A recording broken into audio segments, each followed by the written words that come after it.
அதாவது ஒரு தேர்தலில் ஒரு கட்சி நிற்க வேண்டும் என்றால் தைரியமாக அந்த கட்சி நிற்கணும். ஆனால் இன்னைக்கு அந்த கட்சி நிற்கல.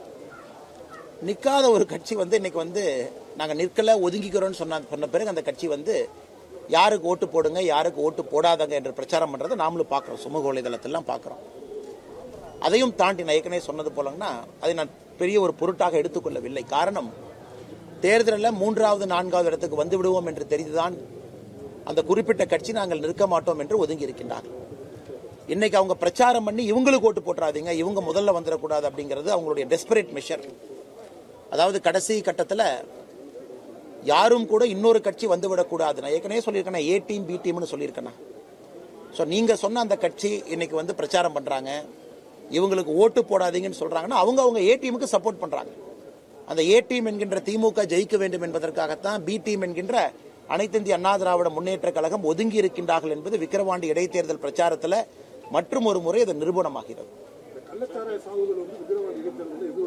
எதிரொலிக்கணும். ஆனால் எதிரொலிக்குமா அப்படிங்கிறது உங்களுக்கு தெரியுங்கன்னா, எப்பொழுதுமே தேர்தல் முடிந்து வாக்கு எண்ணும் போது தான் நமக்கு தெரியும் ஏன் மக்கள் ஒரு மாதிரி ஓட்டு போட்டாங்க, இப்படியே போட்டாங்க அப்படியே போட்டாங்க.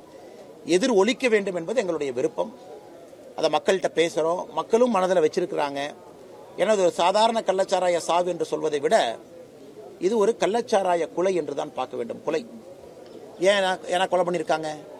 ஒரு பக்கம் டாஸ்மார்க்கில் அடிக்ஷன், இன்னொரு பக்கம் மலிவு வழியில் கள்ளச்சாராயம் கிடைக்குது. இரண்டும் ஒரே இடத்துல நடக்கும் பொழுது அரசனுடைய தன்மைதான், அரசனுடைய செயலில்லாத தன்மைதான் இன்னைக்கு கள்ளச்சாராய சாவுகள் இவ்வளவு சாவுகளாக ஏற்படுத்தி இருக்கு.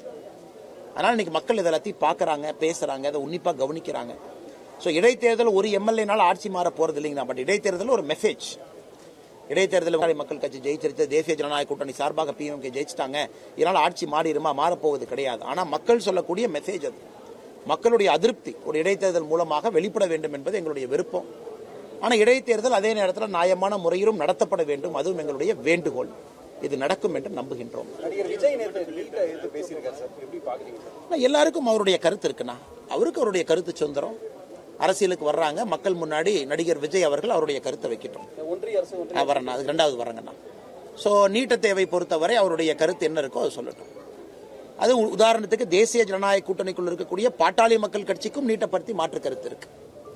அது ஒரு ஆரோக்கியமான அரசியலில் எல்லா கருத்துக்களும் இருக்கட்டும், அதை பற்றி பிரச்சனை இல்லை. அதே நேரத்தில் பாரதிய ஜனதா கட்சி நீட்டினுடைய எங்களுடைய ஆதரவு இன்னும் வலிமையாக நாங்கள் வைத்திருக்கின்றோம். காரணம் ஸ்டாட்டிஸ்டிக்ஸ் நம்பர். நீட்டில் யாரெல்லாம் பாஸ் ஆகிருக்கிறாங்க, எத்தனை பேர் போயிருக்காங்க நீங்கள் பார்த்தீங்கன்னா நம்பர் பொய் சொல்ல போகிறது இல்லை. அதனால் நாங்கள் ஆதாரத்தின் அடிப்படையில் நீட்டை சப்போர்ட் பண்ணுறோம். ஆதாரத்தின் அடிப்படையில் நீட் யாருக்கும் எதிரானது இல்லை என்பது 2016 ஒரு ஆண்டும் கூட புரிவாது. 2000 இந்த வருஷம் எடுத்துக்கங்க, 59% pass mark, highest pass percentage இந்த last 5 years. All India toppers தமிழ்நாட்டிலிருந்து. போன ஆண்டை போல இந்த ஆண்டும் அதிகமாக நீட்டு மாணவர்கள் அரசு பள்ளியிலிருந்து அரசு மருத்துவக் கல்லூரிக்கு போக போகிறாங்க. நாங்கள் திரும்ப கேட்கறது, இன்னைக்கு சட்டப்பேரவையில் 2-3 முறை திராவிட முன்னேற்ற கழகத்தினுடைய அரசு நீட்டை எதிர்த்து தீர்மானம் கொண்டு வந்திருக்காங்க. ஒரு வெள்ளை அறிக்கை கொண்டு வரக்கு என்ன பிரச்சனைன்னு தான் நாங்கள் கேட்குறோம். தீர்மானம் கொண்டு வரும் பொழுதே நீட்டுக்கு 10 ஆண்டுகள் முன்பு, நீட்டு வருவதற்கு 10 ஆண்டுகள் முன்பு எத்தனை பேர் அரசு மருத்துவக் கல்லூரிக்கு தனியார் மருத்துவக் கல்லூரிக்கு போனாங்க, யாரு, ஒரு டேட்டா. நீட்டு வந்த பிறகு எத்தனை பேர் போனாங்க. நீட் 2016 கிட்டத்தட்ட உங்களுக்கு 15-16 பார்த்தீங்கன்னா 10 வருஷம் ஆயிடுச்சுங்கண்ணா. ஸோ இந்த 10 ஆண்டுகளுக்கான டேட்டா, இதுக்கு முன்பு 10 ஆண்டுகளுக்கான டேட்டா கொடுத்தா பிரச்சனை முடிஞ்சுதேனா? இல்லைங்க, இங்கே பாருங்க, டேட்டாவை பாருங்க, நீட்டு வந்த பிறகு சரியில்லை, ஓபிசி சமுதாயம் போல, எஸ்சி எஸ்டி சமுதாயம் போல, பிற்படுத்தப்பட்ட மக்கள் போகல, பழங்குடியின மக்கள் போல அப்படின்னா கொண்டு வாங்க. இல்லை, அந்த டேட்டா நம்மகிட்ட இருக்கு, இல்லை. இதை மாநில அரசு டேட்டாவே கொடுக்காம வண்டி ஓட்டிட்டு இருக்காங்க. அதனால ஒரு அரசியல் கட்சி தலைவர்கள் தங்களுடைய சொந்த கருத்தை, தங்களுடைய கருத்தை சொல்லும் முன்பு எப்பவுமே ஒரு சயின்டிபிக் பேசிஸ்ல ஒரு கருத்து சொன்னாங்க அப்படின்னாங்கன்னா அந்த அரசியல் நிலைத்திருக்கும். இன்னைக்கு தமிழ்நாட்டில் பாரதிய ஜனதா கட்சியை எதிர்த்து பேச வேண்டும் என்பதற்காக இந்த நீட்டு எதிர்ப்பு அப்படியே வச்சு வண்டி ஓட்டிட்டு இருக்காங்க. இந்த நீட் எதிர்ப்புக்கு எத்தனை பொய் சொன்னாங்க. ஒரு கையெழுத்தில் நீக்கிடுவோம், இப்படி நீக்கிறோம், அப்படி நீக்கிறோம். இந்தியாவில் எல்லா இடத்திலும் இதுவரை நீட்டை ஏற்றுக்கிட்டாங்க. இன்னைக்கு பாரதிய ஜனதா கட்சி எதிர்க்க வேண்டும் என்கின்ற ஒரே காரணத்திற்காக மம்தா பானர்ஜி நீட்டை எதிர்க்கிறாங்க. ஆனால் மம்தா பானர்ஜி அவர்கள் 7 ஆண்டுகள் நீட் எதிர்க்கலையே. 2017 மம்தா பானர்ஜி எதிர்த்தாங்களா, 18 எதிர்த்தாங்களா, 19 எதிர்த்தாங்களா? இன்னைக்கு இந்தி கூட்டணி திமுக எதிர்க்குது, பிஜேபி எதிர்ப்பதற்கு நீட் ஒரு ஆயுதமா பயன்படுத்தலாம் அப்படிங்கறதுக்காகத்தான் மம்தா பானர்ஜி எதிர்க்கிறாங்க.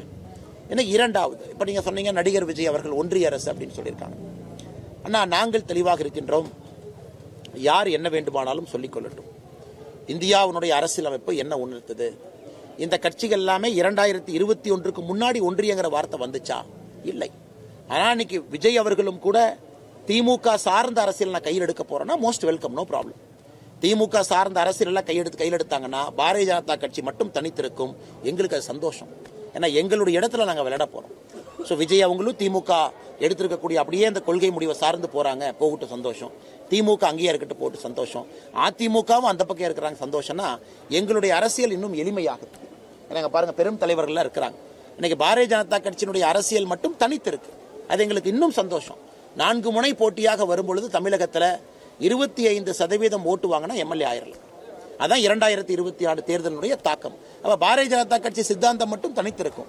இங்க இருக்கக்கூடிய எல்லா கட்சிகளும் ஒன்றிய அரசு, எல்லா கட்சிகளும் நீட் எதிர்ப்பு, எல்லா கட்சிகளும் இப்படியே, எல்லா கட்சிகளுக்கும் இருமொழி கொள்கை, எல்லா கட்சிகளும் அப்படி இருக்கட்டும். அவங்க மிச்சிருக்கக்கூடிய 40% ஓட்டை பிரிச்சுக்கிட்டோம். ஆனா தமிழகத்தில் எத்தனையோ சதவீத மக்கள் இன்னைக்கு 3 மொழி வேணும்னு கேட்கிறாங்க.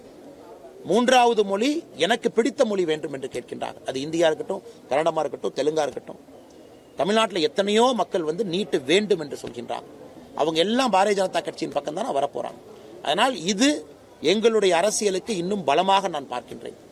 விஜய் அவர்களாக இருக்கட்டும், தொடர்ந்து திமுக சார்ந்த கொள்கைகளை அவர்கள் எடுக்க தமிழகத்தில் பாரதிய ஜனதா கட்சிக்கு உட்பட்ட எங்களுடைய வாக்கு, எங்களுடைய அங்கீகாரம் இருக்கக்கூடிய மக்களுடைய எங்கள் மேல் வைக்கக்கூடிய நம்பிக்கை எங்களுக்கு அது ஆதரவாக வந்துகிட்டு தானே இருக்கும். அதனால் இது அரசியல் கட்சி தலைவராக நீங்கள் விஜயோட கமெண்ட் என்னன்னு கேட்டீங்கன்னா நான் வரவேற்பேன்னு தான் சொல்லுவேன்.